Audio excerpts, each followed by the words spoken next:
Poďme sa pozrieť na to, ako si zaregistrovať ručnú vysielačku, ktorá má DSC funkcie, to znamená potrebuje aj MMSI. Najjednoduchší a myslím si, že aj jeden z najlacnejších spôsobov, ako to urobiť a urobiť to zadarmo, je ísť na stránku Ofcom.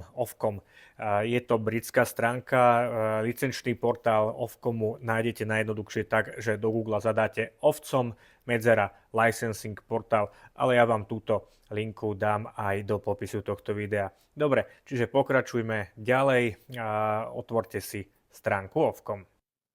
Dobre, úspešne sme našli licenčný portál Ofcomu, takže si poďme vytvoriť konto. Zaregistrujeme sa ako nový užívateľ, čiže registrovať ako nový užívateľ. To je to, čo klikám.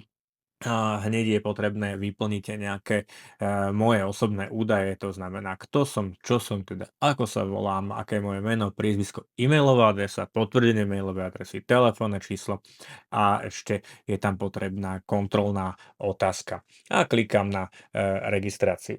V tomto momente už som registrovaný, prichádza mi e-mail, môžem kliknúť na login, ale aj tak mi to ešte úplne nepôjde, pretože si musím, ako mi to tu píše, otvoriť mailovú schránku a kliknúť na link, ktorý mi prišiel, čím si vytvorím svoje heslo. Takže zadám nové heslo a zopakujem si toto heslo. Odporúčam si ho uložiť. Dobre, sme prihlásení a teraz požiadame o typ licencie Ship Radio, to znamená lodná stanica je tá licencia, ktorú potrebujeme. Takže požiadame o lodnú stanicu. A tu pozor, Ship Portable Radio License vyberáme, čiže prenosnú rádiostanicu. A kto to bude používať, pre koho tú licenciu mám?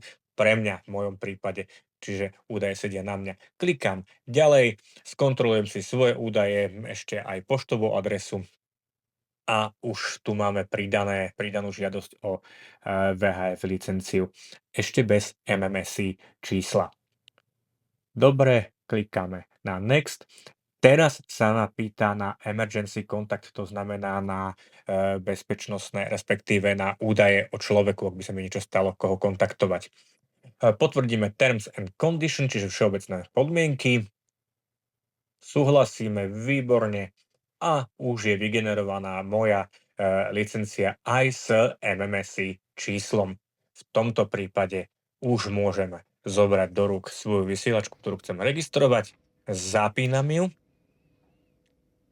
Vysielačka mi nabieha, kanál 16 píše, že nie je zaregistrovaná a MMSI zadávam ho a musím si dávať bacha, pretože to môžem urobiť iba raz, už potom to neviem resetnúť. Čiže skontrolujem, číslo je správne, potvrdím ho, znovu to isté, aby práve som tam nenaprogramoval nejakú hlúposť a následne by som si už nemohol pomôcť.